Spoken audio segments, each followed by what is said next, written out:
네, 우리 하나님 말씀 함께 보겠습니다. 오늘 우리에게 주시는 말씀은 신약 성경 사도행전 8장 26절부터 40절까지의 말씀입니다.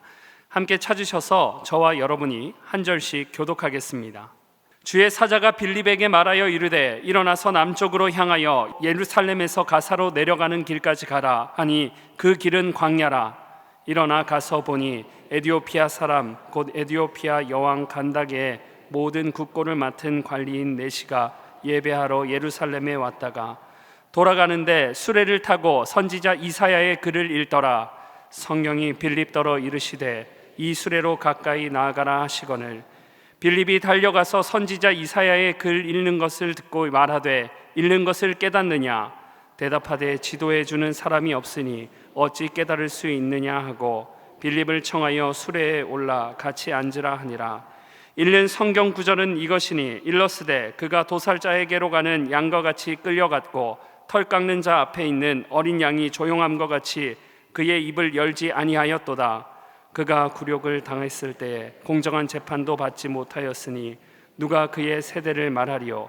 그의 생명이 땅에서 빼앗김이로다 하였거늘 그 내시가 빌립에게 말하되 청컨대 내가 묻노니 선지자가 이 말한 것이 누구를 가르킴이냐? 자기를 가르킴이냐 타인을 가르킴이냐? 빌립이 입을 열어 이 글에서 시작하여 예수를 가르쳐 복음을 전하니 길 가다가 물 있는 곳에 이르러 그 내시가 말하되 보라 물이 있으니 내가 세례를 받음에 무슨 거리낌이 있느냐?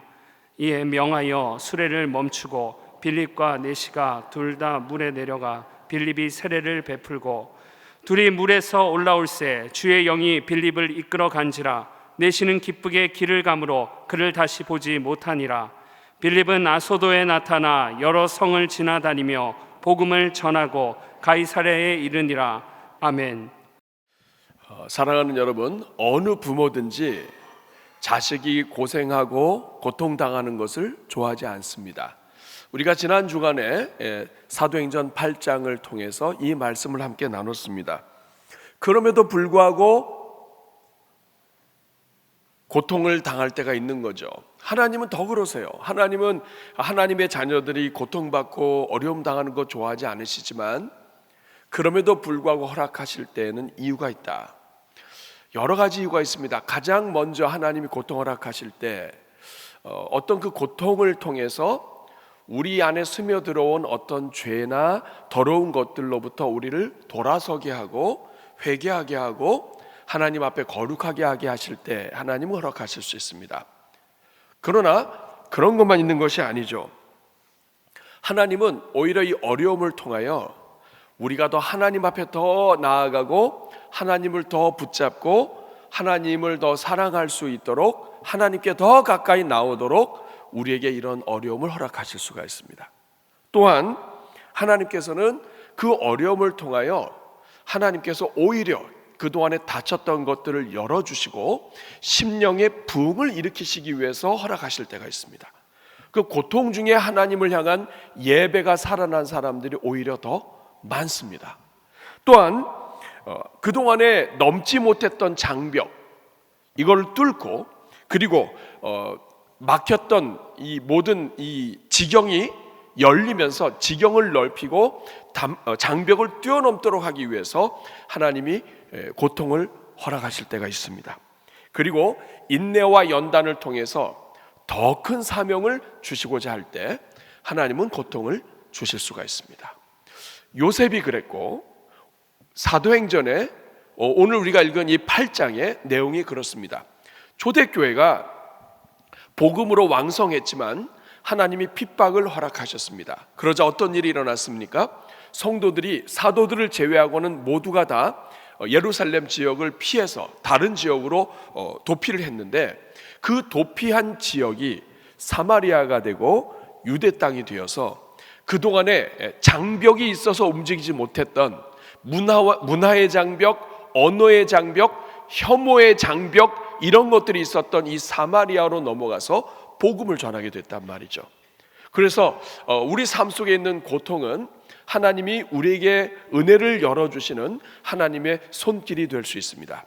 이 자리에 있는 여러분, 혹시 여러분 중에 어려움이 있다면 하나님의 그 열어주시고 인도하시고 거룩하게 하시는 그 은혜가 여러분들에게 넘치시기를 축복합니다. 그로 인해서 여러분 특별히 이 빌립이라고 하는 초대교회 7 지사 중에 한 명이 사마리아로 가서 복음을 전하게 됐고, 사마리아 땅에 하나님의 은혜가 임하고 회심자가 있게 되었으며, 그 결과 예루살렘에서 베드로와 요한이 와서 직접 함께 기도함으로 성령이 임하시는 역사가 있게 되었습니다.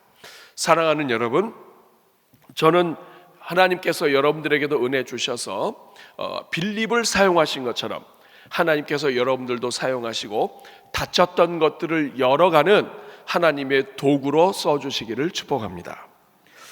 그런데 이렇게 사마리아 복음 전파가 왕성할 때, 아주 극에 달했을 때, 모든 것이 활짝 열렸을 때, 뜻밖의 오늘 우리가 읽은 사도행전 8장 26절에서는 우리 하나님께서 빌립을 다른 곳으로 보내버리십니다.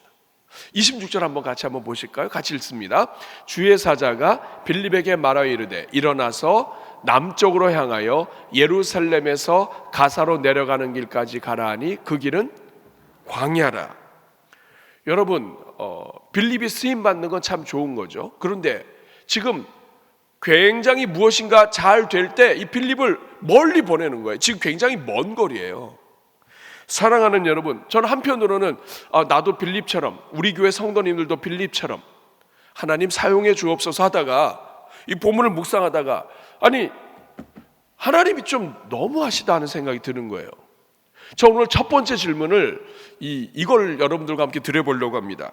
다른 사람 보내도 되잖아요. 그런데 왜 굳이 빌립을 하나님이 그 먼 길로 보내시냐 말이에요. 제가 이렇게 질문하는 데는 몇 가지 이유가 있습니다. 첫 번째는 뭐냐면 지금 사마리아의 부흥이 본격화되고 있어요. 12절 말씀을 보면 빌립이 복음을 전하고 하나님 나라 예수 그리스도의 이름에 관하여 전도함을 그들이 믿고 남녀들이 다 세례를 받았고요. 14절에 예루살렘에 있는 사도들도 와서 베드로와 요한이 왔고요. 그 다음에 15절에 그들이 안수하니까 성령이 임하셨습니다. 이제부터 여러분 본격적으로 하나님을 믿는 사람들, 구원자들이 늘어날 거예요. 더욱이 베드로와 요한은 다시 예루살렘으로 돌아갑니다. 그런데도 불구하고 그러면 사도들이 돌아가면 누군가는 여기에 남아서 이 성도들을 살피고 성도들을 세우고 회심자들을 모아서 그 다음을 준비해야 될 거 아니에요. 그런데 하나님이 갑자기 빌립을 딱 들어가지고 가라 이거예요. 이해가 안 되죠. 두 번째, 또 이해가 안 되는 것은 보내도 너무 멀리 보내신다는 거예요. 가까운 데 보내면 잠깐 갔다 올 수 있어요. 빌립, 조금 네가 구원할 사람이 있다. 잠깐만 갔다 와라. 가까운 데는 갔다 올 수 있죠. 거리가 어느 정도나 되냐면 26절 다시 보시면 주의 사자가 빌립에게 말하여 이르되 일어나 남쪽으로 향해라. 지금 남쪽으로 향하라는 말은 사마리아에 있다는 거예요. 사마리아는 북쪽에 있습니다. 북쪽에서 남쪽으로 향해서 그 다음에 예루살렘에서 남쪽으로 향해 가다 보면 예루살렘이 있고 예루살렘에서 다시 가사로 내려가는 길까지 가라. 그러니까 예루살렘에 있는 사람을 보내는 게 아니라 사마리아에 있는 사람을 예루살렘으로 보내서 예루살렘에서 다시 가사로 내려가는 길 그 광야까지 가라 이 말이에요. 사마리아에서 예루살렘까지가 74km 정도 돼요. 그리고 사마리아 성에서 예루살렘은 74km. 그 다음에 예루살렘 성에서 가사까지가 70km.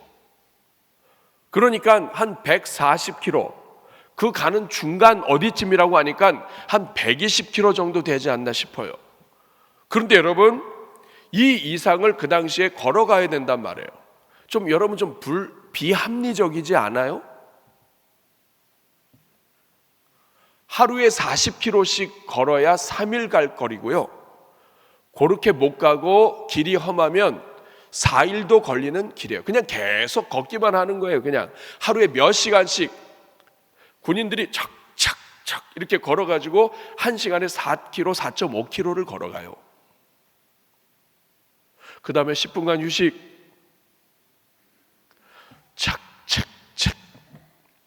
그런데 여러분, 빌립이 무슨 뭐 장거리 선수도 아니고 시간을 제소하는 것도 아니고 가다가 그거 이렇게 해야 되는데 혼자 위험도 하고, 자, 이런 길을 하나님이 그 멀리서 보낸다 이 말이에요. 그 소중한 일꾼을 저기 멀리로 보내요. 세 번째는 다른 일꾼들도 많이 있잖아요. 초대교회 7 집사가 있는데 이 사람들은 다 헬라파 유대인들이었어요. 그런데 이 7 사람들도 있단 말이에요. 근데 굳이 사마리아에 있는 이 빌립을 보냈습니다. 더군다나 사도들도 있었잖아요. 사도들은 예루살렘에 있었어요.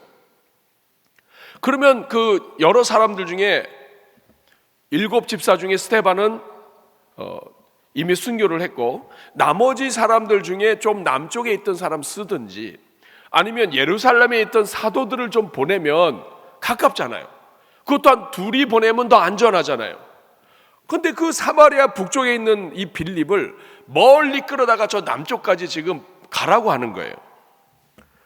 더군다나 4번째, 복음 전하는 대상이 에티오피아 사람 넷이 한 사람밖에 없었다는 거예요. 여러분, 빌립은 대표급입니다.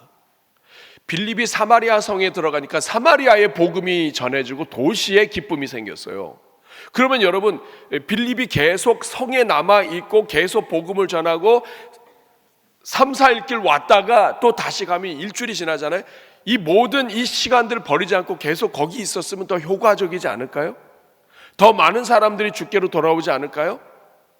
한 영혼이 천하보다 귀하면 한 100명 정도 전도할 수 있는 그 시간을 떼가지고 한 사람 전하라고 지금 하나님이 이 빌립을 빼는 거예요. 여러분, 이게 말이 됩니까? 아마 오늘 회의를 해가지고, 오늘 이 시대에 회의를 해서 우리 대표들 다 오라 그래가지고 우리 빌립을 보냅시다 그러면 난리가 날 겁니다. 난리가. 빌립밖에 없냐? 우리 교회는 빌립이 다 하냐? 뭐 이제 별의별 얘기 다 할 거예요. 아마 투표해가지고 안 될 거예요.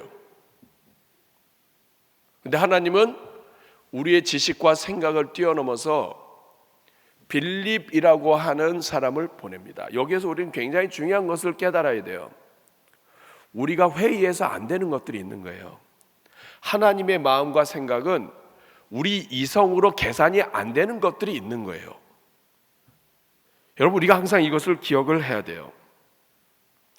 그리고 이 문제는 오늘 우리의 문제이기도 해요. 왜냐하면 우리 중에는 꼭 내가 다 해야 되는 그런 사람들이 있어요. 집에서도 그렇고 가정에서도 그렇고 교회에서도 그렇고, 그리고 하나님이 다른 사람이 있는데 왜 또 접니까? 이렇게 생각을 갖고 있을 수 있는 여러분들이 있을 거예요.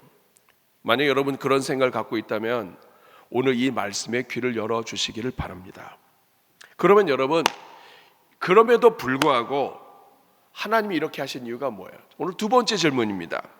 하나님은 빌립을 에티오피아 내시, 그것도 멀리 있는 한 사람 구원하기 위해서 유능하고 존귀하고 사마리아의 부흥을 가져올 수 있고 더 많은 영혼을 구원할 수 있는 이 빌립을 저 북쪽에서 끌어가지고 저 남쪽으로 보내시는 이유가 뭘까요?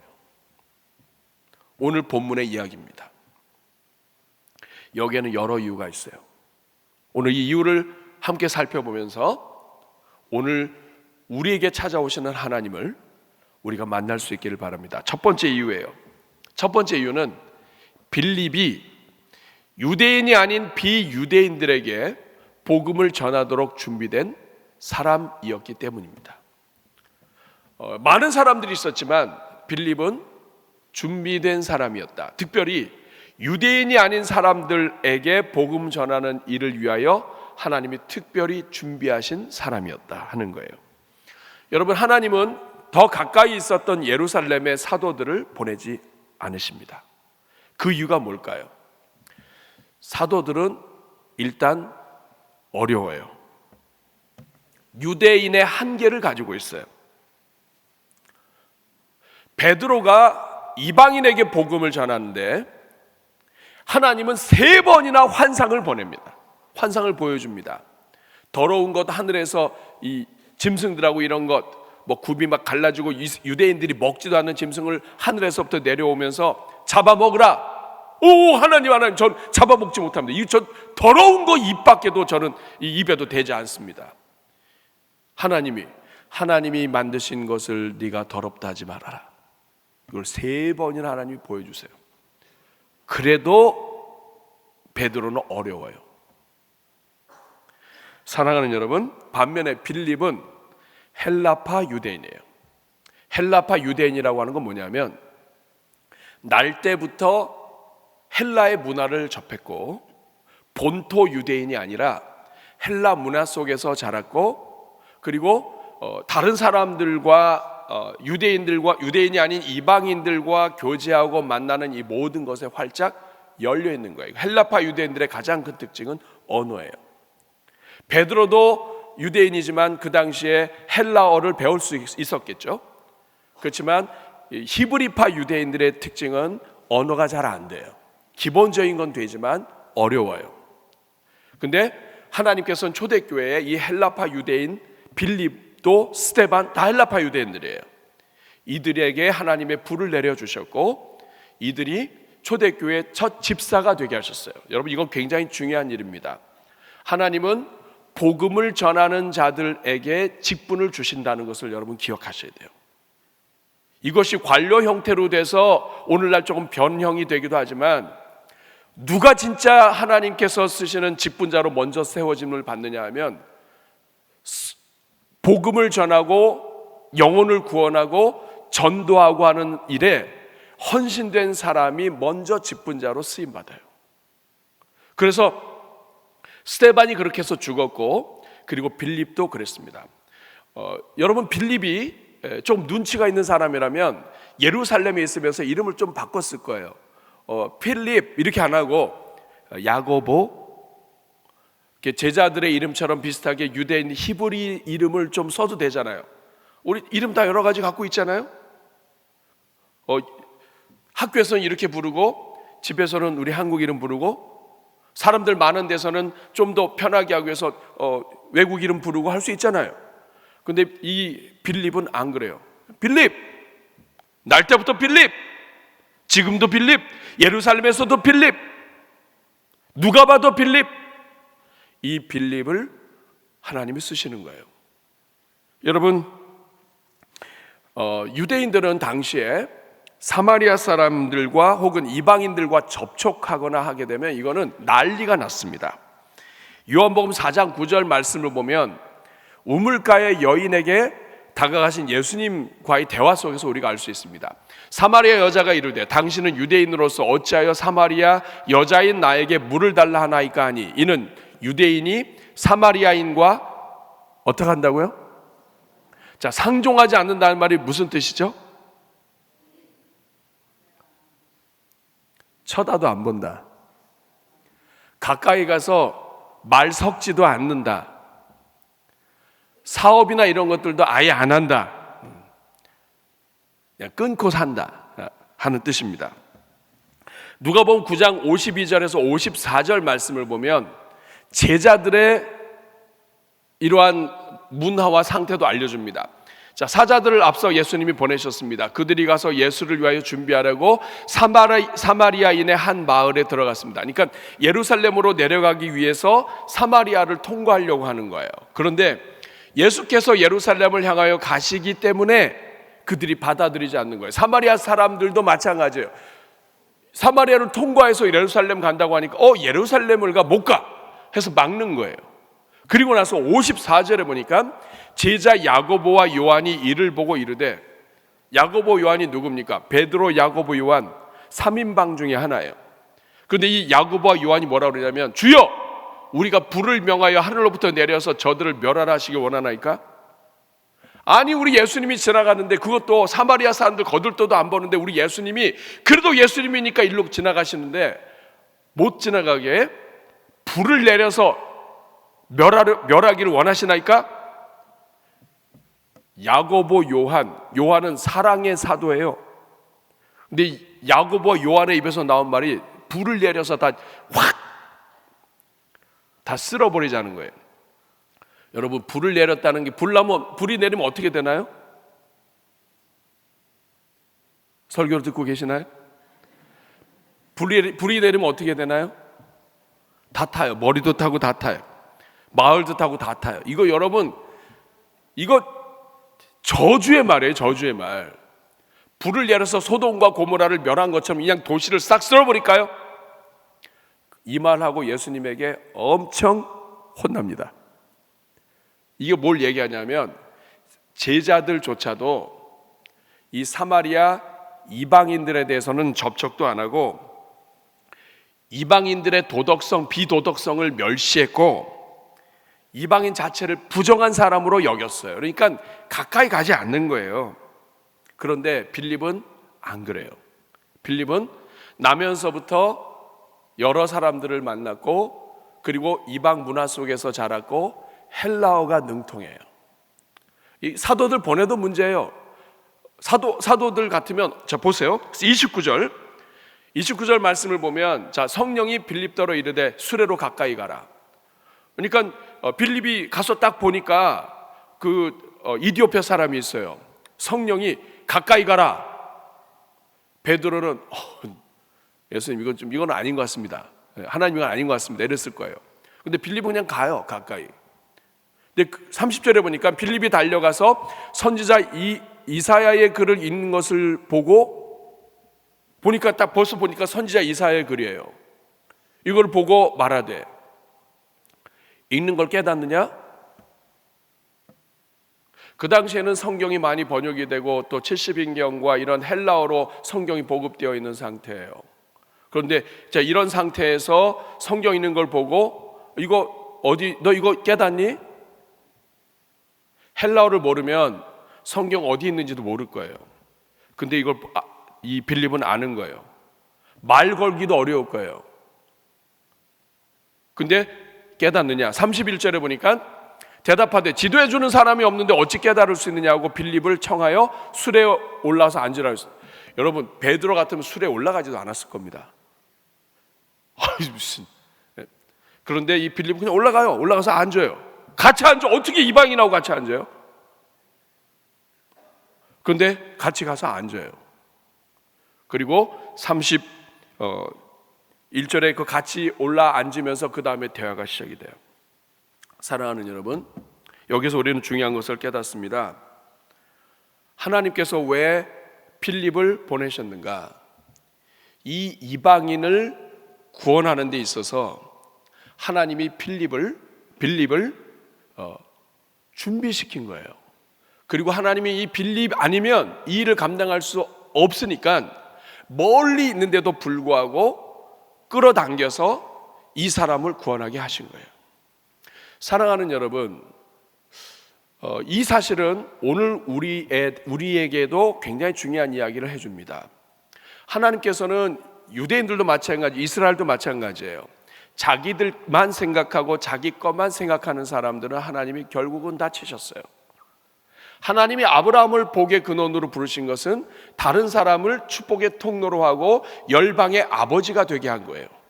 그런데 자기들만 원하고 자기 것만 챙기고 하는 이 모든 것들은 하나님이 아주 싫어하세요. 성경에 보면 하나님이 아주 싫어하는 것 중에 하나가 그거예요. 그런데 사실 오늘 우리는 이것과 계속 싸움이 있습니다.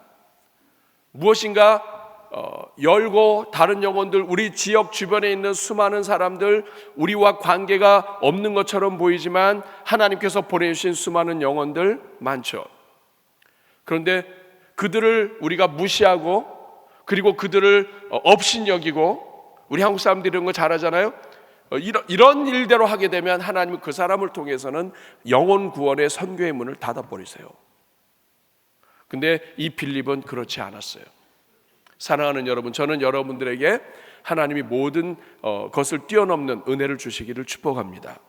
어떤 사람을 만나든지, 가난한 사람을 만나든지, 부자를 만나든지, 배운 사람을 만나든지, 배우지 않는 사람을 만나든지, 어떤 형편에 있든지 그 사람 속에 있는 하나님을 생각하고 그 사람 뒤에 계신 하나님을 바라볼 수 있기를 주님의 이름으로 축복합니다. 배우지 못했다고 막 무시하고 뭐 이렇다고 무시하고 이렇게 하는 그것을 통해서 하나님은 절대로 영광 받지 못하세요.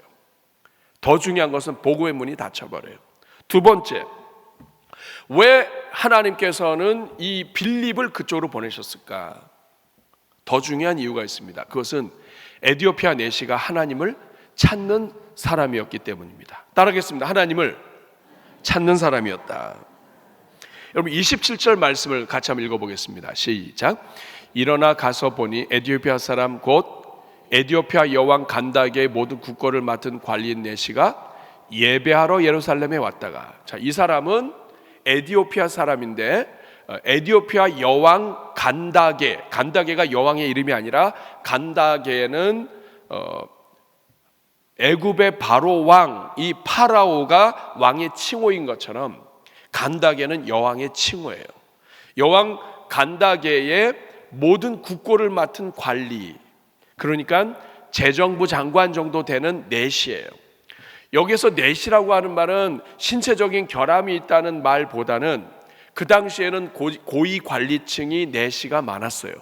그러니까 이 내시다, 이 말은 이 사람은 높은 관직에 있는 사람이다 하는 의미가 되기도 하고, 또 실제적으로 내시일 수도 있는 가능성이 있는 거예요.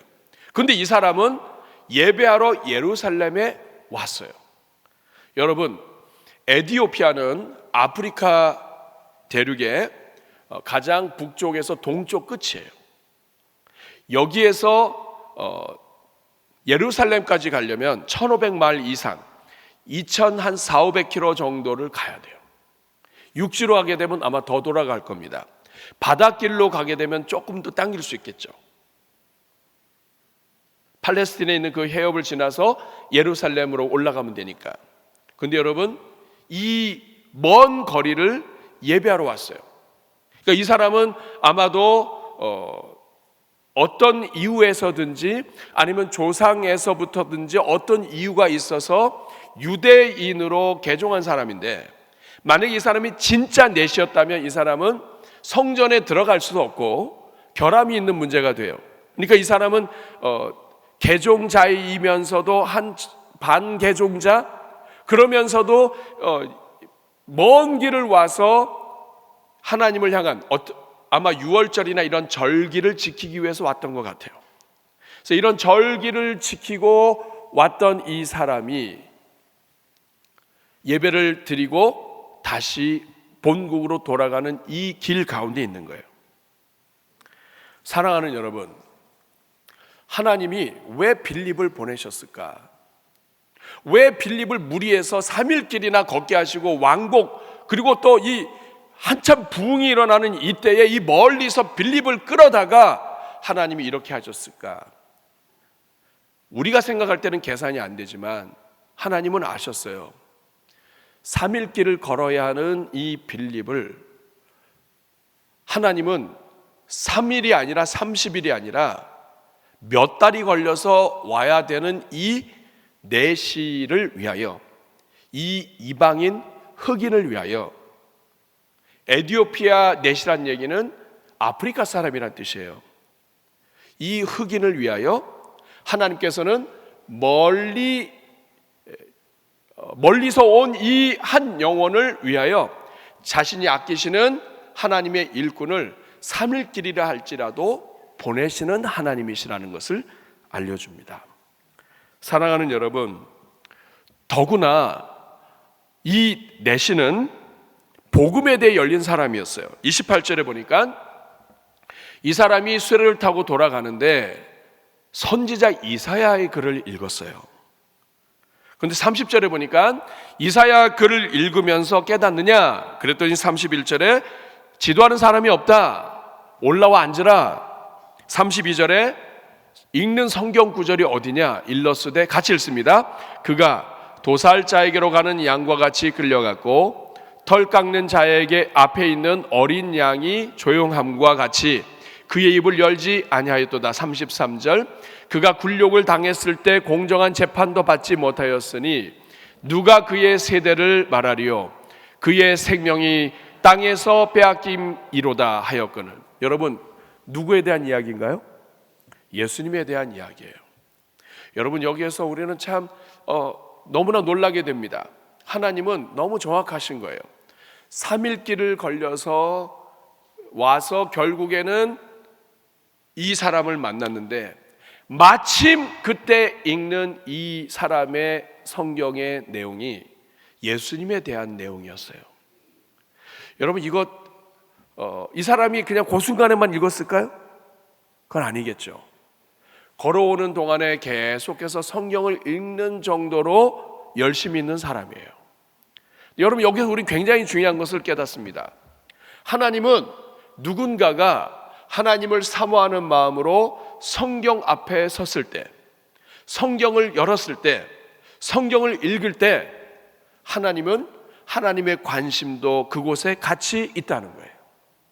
심지어는 흑인이고 정말 하나님 보실 때 세상 사람들이 볼 때는 그냥 뭐 지나쳐도 되는 사람, 관심 없는 사람으로 그냥 보낼 수 있는 사람이지만, 유대인 중에 어느 누구도 이 사람에 대해서 관심을 갖지 않았지만, 하나님은 그 사람이 성경이 있는 그때에 하나님의 영으로 함께 하시고 하나님의 사람을 보내시고, 그리고 하나님은 깨닫게 해주시는 거예요. 오늘 여러분들이 여러분의 가정에서, 여러분의 일터에서 여러분의 자녀들이 정말 답답한 심정으로, 또 주님을 만나는 심정으로 성경을 통해서 무엇인가를 얻고자 하는 마음으로 여러분 성경을 읽을 때, 하나님은 빌립을 보내셨듯이 여러분의 삶에 하나님의 은혜를 베풀어 주실 것입니다. 이 에디오피아 내시가 이런 사람이었어요. 그러면서 34절에 이렇게 질문합니다. 그 내시가 빌립에게 말하되, 청컨대 내가 묻노니 선지자가 이 말한 것이 누구를 가리킴이냐? 자기를 가리킴이냐 타인을 가리킴이냐? 그랬더니 35절에 빌립이 입을 열어 이 글에서 시작하여 예수를 가르쳐 복음을 전하고 결국에는 예수님을 믿고 구원을 얻게 하였습니다. 하나님 아버지를 찬양합니다. 하나님은 자기를 찾는 자들을 기뻐하세요. 오늘 이 순간에도 마찬가지예요. 하나님은 하나님을 찾는 자들을 외면하지 않으십니다. 어느 정도로 우리가 하나님을 찾을 때 하나님의 마음은 너무 기뻐서 멀리 있는 빌립이라 할지라도, 다른 일을 위하여 더 많은 영혼들을 위하여 하나님이 쓰실 빌립이라 할지라도, 하나님은 하나님을 찾는 자를 위하여 그 빌립을 끌어당기시는 분이십니다. 여러분, 이거는 성경에 계속해서 나오는 이야기예요. 하나님께서는 이스라엘 땅 전체의 가장 위대한 선지자 엘리야를, 능력의 선지자 엘리야를 누구한테 보내시는지 아십니까? 예루살렘도 아니요, 사마리아 상도 아니요, 저쪽 구석에 시돈 땅, 이스라엘 북쪽 끝에 이방인들이 모여 살고 섞여 있는 그 지역에, 사렙다라고 하는 지역의 이 과부에게, 어느 누구도 눈총을 돌리지 않고 손길을 뻗치지 않는 버려진 여인과 그의 아들, 과부와 그의 아들에게 하나님은 그 당시에 하나밖에 없는 엘리야 선지자를 보내시는 분이에요. 오늘 우리가 예수님을 믿고 구원받은 거, 우리가 똑똑하고 뛰어나고 우리가 무엇인가를 많이 가졌기 때문에 여러분 오늘 우리가 이 자리에 앉아 있는 거 아니에요.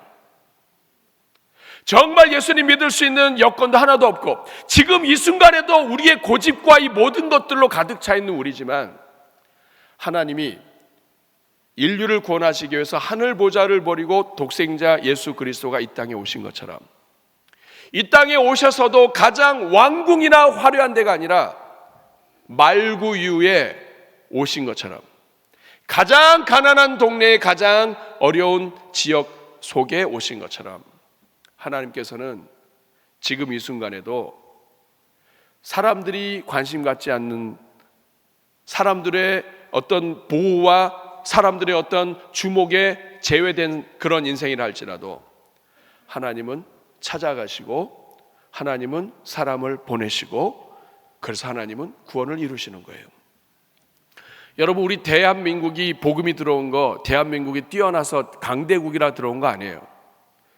은둔의 나라, 세계에서 가장 빈약한 가난한 나라, 가장 병이 많고 문제가 많은 나라에 하나님께서 하나님의 사람 아끼시는 언도도와 아펜젤로와 하나님의 귀한 일꾼들을 보내셔서 하나님이 이 대한민국 땅에 복음이 들어오게 하시고, 그리고 여러분들이 살아가는 지역에, 여러분의 가정에, 그리고 여러분에게까지 우리 하나님은 하나님의 사람을 보내셔서 우리를 구원하시고 오늘 이 자리에 앉게 하시는 하나님이심을 믿으시기 바랍니다. 그 하나님의 은혜 때문에 하나님은 보내시는 거예요. 하나님은 한 영혼을 위해서라면 계산하지 않으시는 거예요. 자식을 사랑하는 부모님처럼 계산하고 사랑하는 게 아니에요. 하나님이 줄 수 있는 최고로 하나님이 빌립을 보내서 하나님이 이 에디오피아 내시를 축복하시는 거예요. 세 번째, 이 에디오피아 내시는 장차 복음을 전할 그릇이었습니다. 하나님의 복음화를 위하여 심으신 씨앗이었어요. 하나님이 심으신 씨앗이에요. 여러분, 결국 이 내시는 세례를 받습니다. 36절에 보니까 여기 물이 있는 곳에 이르러서 내가 말하되 물이 있으니 세례를 받는데 무슨 꺼리낌이 있느냐. 38절에 이에 명하여 수레를 멈추고 빌립과 내시가 둘 다 물에 내려가서 세례를 베풀고, 그리고 39절에 둘이 물에서 올라올 때에 하나님이 이제 다른 곳으로 이끌어 가셨고 내시는 계속해서 기쁨 가운데 자기의 인생길을 갑니다. 사랑하는 여러분, 이 이디오피아라고 하는 나라는 독특한 나라예요.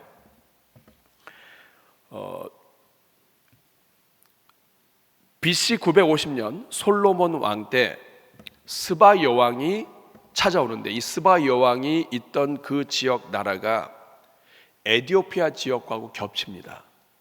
그러니까 이미 BC 950년 전부터 이 스바 여왕이 이 솔로몬을 만나고 가면서 하나님을 경배해요. 그리고 내려가면서 이 지역의 유대교 하나님에 대한 신앙도 같이 내려간 것으로 보입니다. 그러니까 그 멀리 있던 이 에디오피아 지역에서 이 내시가 유대교를 가지고 올라온 거예요. 유대교의 신앙을 가지고 올라온 거예요. 근데 여러분, 이게 끝이 아니에요. 현재 그 에디오피아의 조상이 되는 악솜이라고 하는 왕국이 있는데, 이 악솜이라고 하는 왕국에는 건국 신화가 있어요. 어느 나라든지 신화가 있죠. 근데 그 신화가 좀 애매하거나 약간 이상한 신화가 아니라 뭐냐면, 초대 황제 메넬리크가 솔로몬 왕과 시바 여왕 사이에서 태어난 아들인데, 이 아들이 에디오피아를 정복하게 되고 그리고 나라를 세웠다는 신화예요. 그런데 뭐 나라의 정체성을 위해서 중간에 누가 만들었을 수도 있지만, 이거 뭘 이야기하냐면 이 에디오피아라고 하는 나라는 성경에 이야기하고 자기 자신을 접목해서 이야기하는 것을 좋아하는 나라라는 뜻이에요.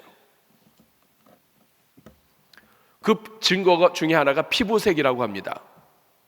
아프리카 사람들은 대부분 많이 검해요. 그런데 에디오피아 사람은 약간 덜 검해요. 이상하죠? 그리고 에디오피아에는 베타 주이시라고 하는 유대계의 혈통이 있어요. 에디오피아가 그런 나라입니다. 또 나중에 사도 마태복음의 저자죠. 마태가 에디오피아에서 순교해요. 이 에디오피아는 우리 성경의 역사와 계속 겹쳐요. 그리고 더 놀라운 사실은 세계에서 가장 먼저 기독교, 로마를 제외하고 기독교를 가장 먼저 공인한 나라가 에디오피아예요.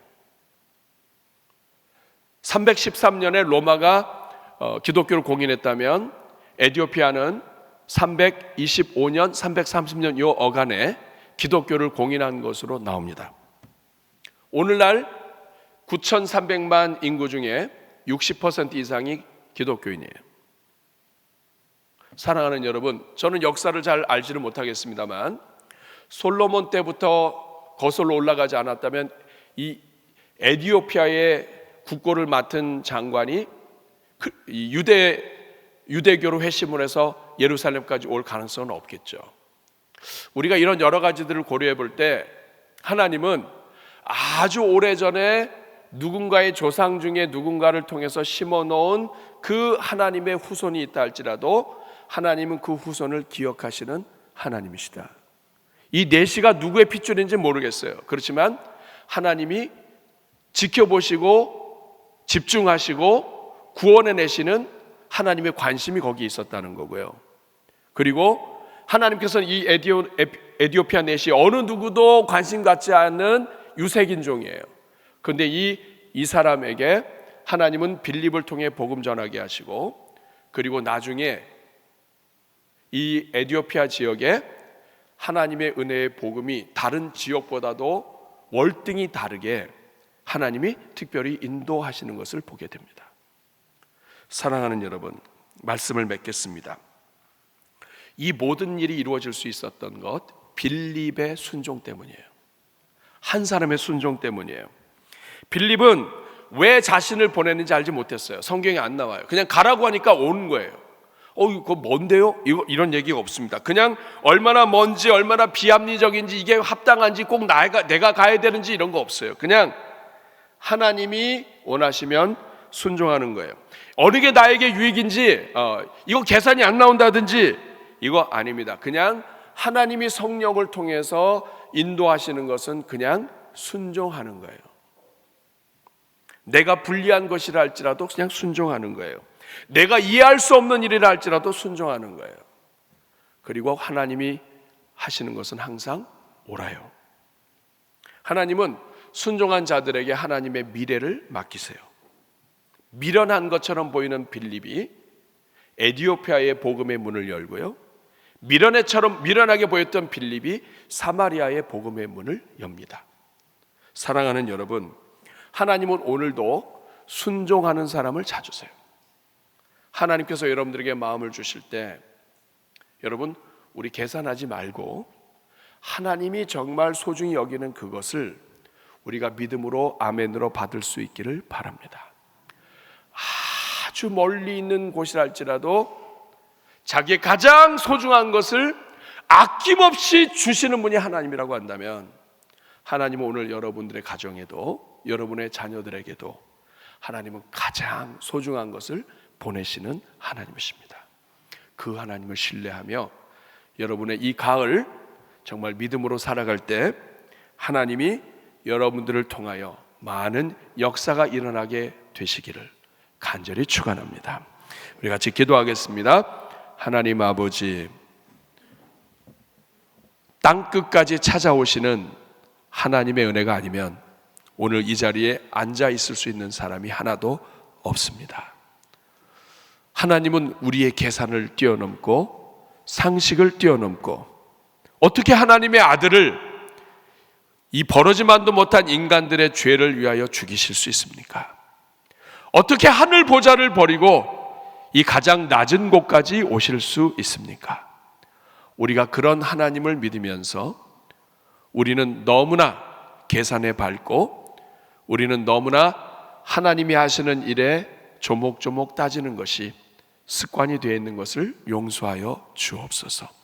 성령의 음성에 귀를 기울이게 하시고 이 자리는 주의 종들에게 은혜 내려 주옵소서. 가장 좋은 것으로 이번 한 주 동안에도 베풀어 주시옵소서. 예수님의 이름으로 축복하며 기도하옵나이다. 아멘.